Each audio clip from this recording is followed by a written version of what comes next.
আজ তোমার শহরে।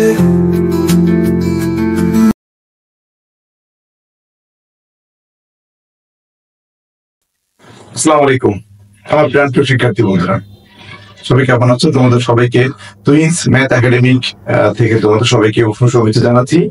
আজকে আমরা তোমাদের উচ্চতর গণিত নবম দশম শ্রেণীর উচ্চতর গণিত অধ্যায় 3 এটা থেকে অ্যাপোলোনিয়াসের উপপাদ্য আমরা গত ভিডিওতে আপলোড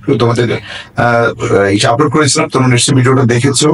তো এর পরবর্তী অংশটা ওই অ্যাপোলোনিয়াসের উপপাদ্য ব্যবহার করে কিভাবে আমরা একটা ত্রিভুজের বাহু আর মধ্যমার সম্পর্ক নির্ণয় করা যায়, এই টপিক শুনে আজকে তোমাদের ক্লাস কন্টিনিউ করতে যাচ্ছি শিক্ষার্থী বন্ধুরা। তো আসলে আমরা কথা না বাড়িয়ে আমরা সরাসরি চলে আসি আমাদের অ্যাপোলোনিয়াসের উপপাদ্যের মাধ্যমে ত্রিভুজের বাহু আর মধ্যমার সম্পর্ক কিভাবে বের করা যায় এই পার্টটা ক্লিয়ার করব। তুমি যদি একটু ক্লাসে মনোযোগ দাও, আমি ডেফিনেটলি শিওর বলতে পারি যে তোমার ক্লাস 100% ওকে হয়ে যাবে। এবং তুমি কখনোই, যেমন তুমি অ্যাপোলোনিয়াসের উপপাদ্য নিয়ে তোমার কোনো ডাউট আর নাই, ঠিক তেমনি আমার হচ্ছে এই অ্যাপোলোনিয়াসের উপপাদ্যের মাধ্যমে ত্রিভুজের বাহু মধ্যমা নির্ণয়ের যে সম্পর্কটা বেসিক্যালি 4 মার্কের জন্য থাকে, ইভেন সূত্রটা দিয়ে হিউজ পরিমাণ এমসিকিউ আমাদের বিভিন্ন বোর্ডে বিভিন্ন স্কুল পরীক্ষায় অজস্রবার এসেছে। তো আসলে আমরা এই জ্যামিতি ভীতিটা দূর করার জন্য আজকে আমাদের এই প্রয়াস। তো কথা না বাড়িয়ে চলো তাহলে আমরা আজকে আমাদের ক্লাস শুরু করছি। দেখো, আমরা শুরুতে একটা চিত্র এঁকে নিয়েছি। চিত্রটা হচ্ছে এবিসি একটা ত্রিভুজ। এই ত্রিভুজে 3টা বাহু আছে। 3টা বাহুটাকে আমরা কিছু একটা অংশ দ্বারা ধরে নিচ্ছি। যেমন মনে করো এটা হচ্ছে আমি এবিটাকে সি ধরলাম, এসিটাকে বি ধরলাম, আবার বিসিটাকে আমি কি ধরবো, বিসিটাকে আমি এ ধরলাম। আবার ত্রিভুজের কিন্তু আমাদের মধ্যমা কয়টা হয়? ত্রিভুজের মধ্যমা হয় হচ্ছে 3টা মধ্যমা গুলোকে আমি একটু অঙ্কিত করে নিব, পাশাপাশি মধ্যমা গুলোকে একটু মার্কিং করে নিব। আমি ধরে নিচ্ছি যে বিসি বাহুর মধ্যবিন্দু যদি এটা হয়, তাহলে আমরা আসলে একটা মধ্যমা এঁকে নিচ্ছি। এই মধ্যমার নাম দিলাম হচ্ছে এডি মধ্যমা। কেমন? এডি মধ্যমা। এটাকে একটু সাইড করে ধরে রাখি। আচ্ছা, তারপরে হচ্ছে আরো একটা মধ্যমা নিচ্ছি, বিই মধ্যমা।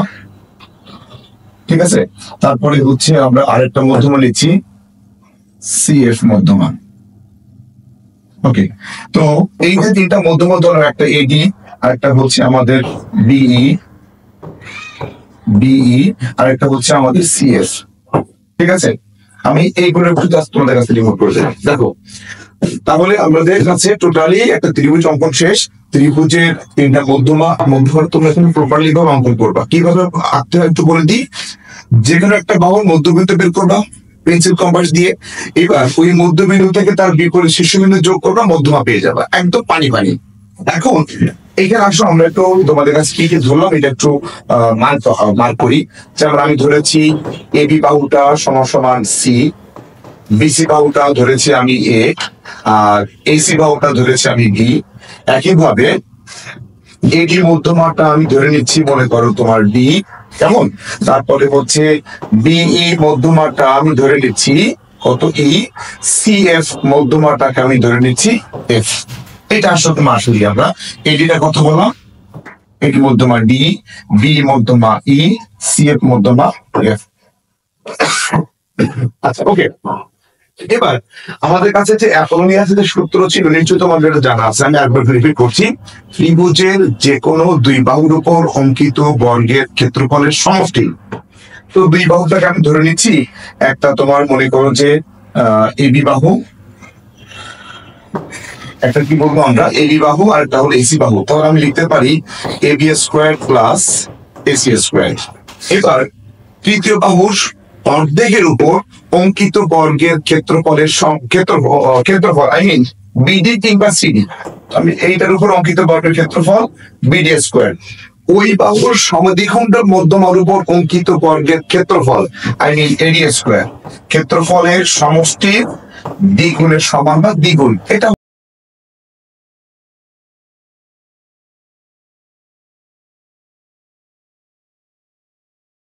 হচ্ছে আমাদের অ্যাপোলোনিয়াস সূত্র। তুমি কিভাবে স্টার্ট করবা, যে আমরা এবিসি ত্রিভুজ থেকে অ্যাপোলোনিয়াসের সূত্র অনুসারে পাই। কি পাচ্ছ বলতো, AB square plus AC square plus 2 into BD square plus AD square. কেমন? ওকে, এবার আমরা যে যে বাহুগুলো মান ধরেছিলাম আসল মানগুলো জাস্ট একটু বসিয়ে দিব। যেমন এই বিষয় তুমি কি ধরেছিলে বলতো? এই বিষয় তুমি ধরেছিলে C, I mean C square, এটা তাহলে বি স্কোয়ার।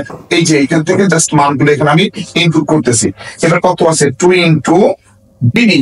এখন দেখো আমরা কিন্তু বিসিটা ধরেছিলাম হচ্ছে এ, তো বিসির অর্ধেক হলো ডি, তাহলে বিডি কত হবে?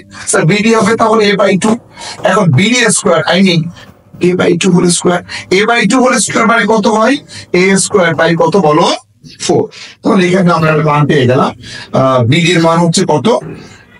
a square by 4। এরপর ad স্কয়ার কত হবে? ad মধ্যমাটাকে তুমি d ধরেছো, তাই না? এবার b square plus c square সমান 2 দিয়ে গুণ করে দাও। কি পাচ্ছো? 2 into a square by 4, 2 কেটে যায়, থাকে a square by 2 plus 2d square। দেখো আমাদের টার্গেটটা কিন্তু ছিল বাহু আর মধ্যমার সম্পর্ক, তাহলে এটা আমরা অবশ্যই বাহুগুলো একপাশে দেখার ট্রাই করি, মধ্যমাটা একপাশে রাখার চেষ্টা করি। তুমি মনে হয় আমার সাথে একমত? বি, সি এবং এ বা এর সম্পর্কিত তথ্যটা বাহুর মধ্যে পড়ে আর ডিটা হলো মধ্যমার মধ্যে পড়ে। তাহলে আমরা কাজ করি, এই বি স্কোয়ার, এই সি স্কোয়ার, আর এই প্লাসটা এই পাশে যদি আনতে চাই মাইনাস হয়ে যাবে। এ স্কোয়ার বাই 2 সমান সমান কত হবে? 2d square. দেখেছো না? এবার তুমি এটাকে লসাগু করে দাও। লসাগু করলে কত হয় বলতো? 2b square plus 2c square minus a square 2d square. লসাগু কিন্তু সে ছোটবেলা নিয়মটা তোমাদের নিশ্চয় মনে আছে, কোনটা বলতো? হর দিয়ে ভাগ, লব দিয়ে গুণ। তো আমরা এই পর্যন্ত কন্টিনিউ করলাম, আমি একটু ছোট করলাম। আচ্ছা এবার দেখো আমি আর গুণন করে দিচ্ছি, কি থাকে বলতো? 4d square. এটা নিচে কোনো মনে করো 1 আছে, কোন আর গুণ মানে কোন আগানেই গুণ। 4d স্কোয়ার সমান সমান 2b square plus 2c square minus a square. আমি d স্কোয়ার সমান সমান কত হবে? 2b square plus 2c square minus a square by 4। কেন হলো? এই 4টা ছিল গুণ আকারে, ডান দিকে যখন আমি পক্ষান্তরকরণ করলাম এটা এই পাশে এসে ভাগ হয়েছে, তাই না? ওকে, তো দেখো আমরা তাহলে ডি স্কয়ার মান বের করলাম। আচ্ছা বলতো ডি টা কি ছিল? স্যার ডি টা মধ্যমা ছিল, তাহলে আমরা ডি স্কয়ার মান বের করেছি। আচ্ছা মধ্যমা কি আর নাই? আছে তো, ই মধ্যমা আছে, এফ মধ্যমা আছে, তাহলে আমরা এখন ই স্কয়ার মানটা বের করবো, এফ স্কয়ার মান বের করবো। এখন বলো তো আমি একই পরিশ্রমকে আরেকবার করবো? কারণ কি একই প্রসেস কোন ক্যালকুলেশনে যদি একাধিকবার থাকে তখন আমরা লিখতে পারি অনুরূপ ভাবে লেখা যায় বা অনুরূপ ভাবে, ঠিক আছে? তাহলে আমরা একইভাবে অনুরূপ ভাবে ই স্কয়ার মান বের করবো, আবার এফ স্কয়ার মান বের করবো। কথা ক্লিয়ার না? নাকি নাকি কথা মধ্যে কোনো ভেজাল আছে? কথা ক্লিয়ার? ওকে, এবার আমরা আচ্ছা আমি তাহলে উপরের অংশটা একটু সুইপ করে দিচ্ছি উপরের দিকে। আমি আমার চিত্রটা যেহেতু লাগবে এটা এক পাশে একটু রেখে দিচ্ছি, আমি তোমাদের বোঝার সুবিধার জন্য চিত্রটা আমি রেখে দিচ্ছি। এই যে চিত্রের পাশে রেখে দিলাম, আর এই অংশটা উপরের দিকে আমি একটু রিমুভ করে দিলাম। এখন নিচে রাখতে হবে। এখন দেখো তাহলে আমরা এবার হচ্ছে এখান থেকে কার মান বের করবো? ই স্কয়ার মান বের করবো। খেয়াল করো একটু, অনুরূপ ভাবে লিখবো আমরা। কি বলতো? অনুরূপ ভাবে, অনুরূপ ভাবে ই স্কয়ার সমান সমান। এখন দেখো এই ক্ষেত্রে আমি তোমাদের কাছে একটা ভুলভাল লজিক শিখাবো। এটা কোনো গাণিতিক লজিক না, বাট ট্রাস্ট মি, এটা দিয়ে তুমি তোমার খুব সহজে ই স্কয়ার এবং এফ স্কয়ার মানটা দ্রুত বের করতে পারবা কিংবা মনে রাখতে পারবা। লজিকটা কি? আগেই বলেছি এটা কিন্তু গাণিতিক কোনো লজিক না, এটা একটা ভুলভাল লজিক, বাট এই লজিক দিয়ে আমরা মানটা দ্রুত বের করতে পারি কিংবা মনে রাখতে পারি। তো আমাদের শেখার সুবিধার জন্য যে কোনো ধরনের পন্থা বা টপিকস আমরা কিন্তু অ্যাপ্লাই করতে পারি। কি বলি? আমি পরীক্ষা হলে আমি শিখবো, আমি পরীক্ষা হলে লিখবো, তাই তো নাকি? ওকে, তো দেখো একটু আগে খেয়াল করো, আমরা এখানে যেটা বের করেছি সেটা ছিল হচ্ছে ডি স্কয়ার মান। তুমি ধরে নাও এই ডি মধ্যমাটা এইখানে ছিল তোমার সি, এখানে ছিল তোমার বি, বি এবং সি এর মাঝখানে ছিল, এই জন্য হয়তো বা হয়েছে 2b square plus 2c square. D মধ্যমাটা এই বাহুর উপর পতিত হয়েছে আর এই বাহুটার মান ছিল এ, এই জন্য আমরা পেয়েছি মাইনাস এ স্কয়ার। আমি আবার বলছি, বি মধ্যমাটা ছিল সি এবং বি, এই দুই বাহুর মাঝে, এই জন্য 2b² + 2c²। সি মধ্যমাটা এ বাহুর উপর মানে পতিত হয়েছে বা পড়েছে বিধায় -a²। ঠিক এই টপিকটা এখানে আমরা অ্যাপ্লাই করি। কি বললাম এবার আমরা দেখবো e²। তাহলে বলো ই মধ্যমাটা কোন দুই বাহুর মাঝে আছে? স্যার সি এবং এ। তাহলে লিখবো 2c² 2c² + 2a²। কোন বাহুর উপর পড়েছে? এসি বাহুর উপর পড়েছে।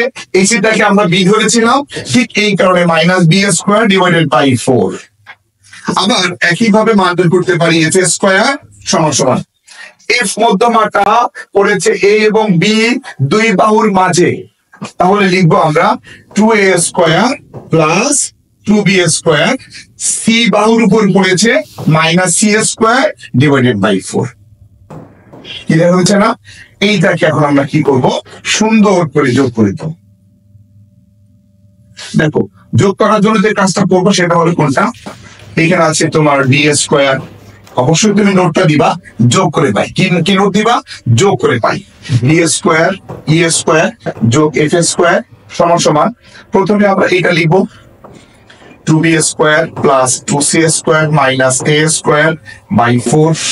তারপরে আমরা এটা লিখবো 2c² + 2a² - b² / কত? 4। সর্বশেষ লিখবো কোনটা বলতো? এটা কি আছে? 2a² + 2b² - c² / 4।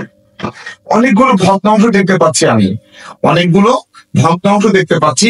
কি করবো? আমরা লসাগু করে দিচ্ছি, বা d² যোগ e² যোগ f² সমান লসাগু হলো 4। দেখো তো সবগুলো ভগ্নাংশ হওয়ার একই হয়েছে, লসাগু তাহলে 4 হবে। তাহলে কি পাচ্ছি আমরা? 2b²। লসাগু নিয়ম, হর দিয়ে ভাগ, লব দিয়ে গুণ। তাহলে কত? 4 কেটে যাবে, থাকবে কত? 2b² + 2c² - a²। এখানে কি থাকবে? 2c² + 2a² - b²। এবার এখানে পাচ্ছি একইভাবে 2a², বলো 2b² - c²। এবার তুমি নিশ্চয় যোগ বিয়োগ অনেক পটু, যোগ বিয়োগ করে দাও। d² e² f² সমান একটু খেয়াল করে তুমি দেখতে পাবা এই যে 2b² আছে, 2b² আছে 4টা b², এইখানে আছে আমার -b²। কয়টা হলো? 3টা। একইভাবে -a² + 2a² + 2a² যোগ বিয়োগ করলে কয়টা হবে? 3টা a²। আবার 2c² 2c², 4c² with -c²। Overall মান থাকে 3a² 3b² 3c² / 4। তাই তো? আচ্ছা, আমরা চিত্রটা আরেকবার নিচে নিয়ে আসবো। তোমাদের ডাকপ্রাতে চলে এসেছি আমরা। এবার দেখো আমরা কি করবো? এবার আর গুণন করে দিচ্ছি, বা 3 কমন যেহেতু যাচ্ছে a² + b² + c² সমান 4 × b² e² f²। প্রিয় শিক্ষার্থীরা, বলো তুমি কি করে ফেললা?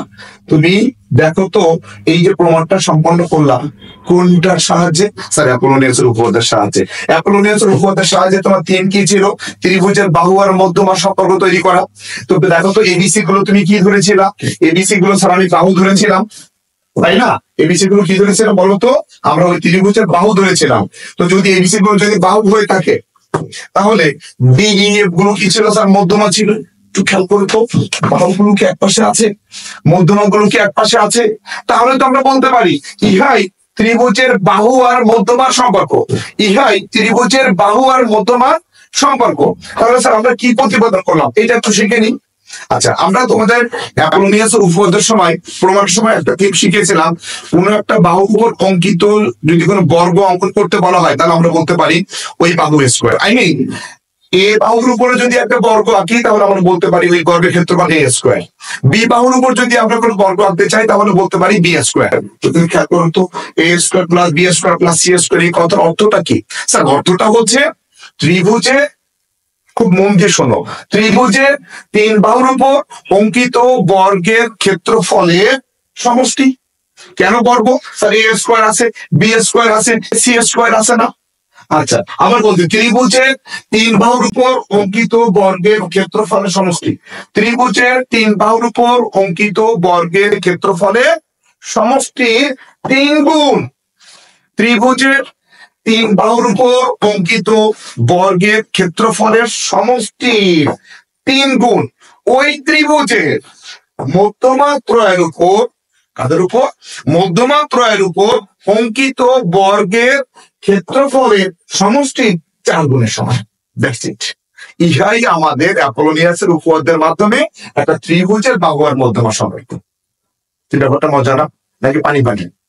অবশ্যই জানাবা। তাহলে আমি আবার বলছি, ত্রিভুজের 3 বাহুর উপর অঙ্কিত বর্গের ক্ষেত্রফলের সমষ্টি 3 গুণ ওই ত্রিভুজে মধ্যমা ত্রয়ের উপর অঙ্কিত বর্গের ক্ষেত্রফলের সমষ্টির 4 গুণের সমান, তাই না? ওকে, তো তাহলে তোমাদের কাছে একটু ডাউট মানে মনে হতে পারে স্যার এটা তো আমাদের সমকোণী ত্রিভুজ না, যদি ত্রিভুজটা সমকোণী হইতো? সিম্পল ব্যাপার। দেখো, যদি তোমার ত্রিভুজটা যদি সমকোণী হইতো, যেসব তুমি চিত্র দেখতে পাচ্ছ, তো ত্রিভুজের নাম্বারিং করতাম কিভাবে? এটা হচ্ছে আমার এ, এটা বি, এটা সি। একইভাবে এই ত্রিভুজের ক্ষেত্রে যদি আমরা 3টা মধ্যমা পাইতাম, 3টা বাহু তো আমরা পেয়েছি। তো এইখানে দেখো তো এসি বাহুটাকে তুমি কি ধরেছিলা? এসি বাহুটাকে তুমি ধরেছিলা বি, এবিটাকে ধরেছিলা সি, আর বিসিটাকে ধরেছিলা এ। তাহলে যেহেতু ত্রিভুজটা তোমার সমকোণী ত্রিভুজ, তাহলে এইখান থেকে তোমার পিথাগোরাসের সূত্রটা কি দাঁড়ায় আমাকে একটু বলো।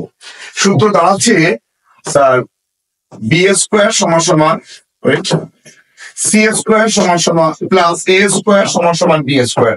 আই মিন লং স্কোয়ার প্লাস ভূমি স্কোয়ার সমান সমান দুঃখিত অতিভুজ স্কোয়ার সমান লং স্কোয়ার প্লাস ভূমি স্কোয়ার। ঠিক বলেছি। এখন এইখানটা আমি ঠিক এরকম ফর্মেট বানাই নিব। কিভাবে? এখানে কিন্তু সি আছে, এ আছে, বি নাই, তাহলে কি লিখবো? B square plus C square plus A square সমান সমান এই পাশে যেহেতু বি যোগ করেছি বি স্কোয়ার, এই পাশেও বি স্কোয়ার যোগ করলাম, তাহলে এখানে হলো 2b স্কোয়ার। তো শিক্ষার্থীরা এই A square B square plus C square এর মান পেয়েছি 2b স্কোয়ার, এই মানটা এখানে বসাই নিব। তাহলে কি পাচ্ছি বলবো? যদি কিনা মানটা আমরা এখানে বসাই তাহলে পাচ্ছি 3 ইন্টু, আমি ঠিক এখান থেকে সরাসরি রিভার্স করতেছি, 3 into A square B square C square মান পেয়েছি 2b স্কোয়ার। এখানে যা ছিল তাই 4 into B square E square যোগ এফ স্কোয়ার, তাই না? তুমি 2 দ্বারা কি কেটে দাও, 3b স্কোয়ার সমান সমান 2 into D square plus E square plus F square.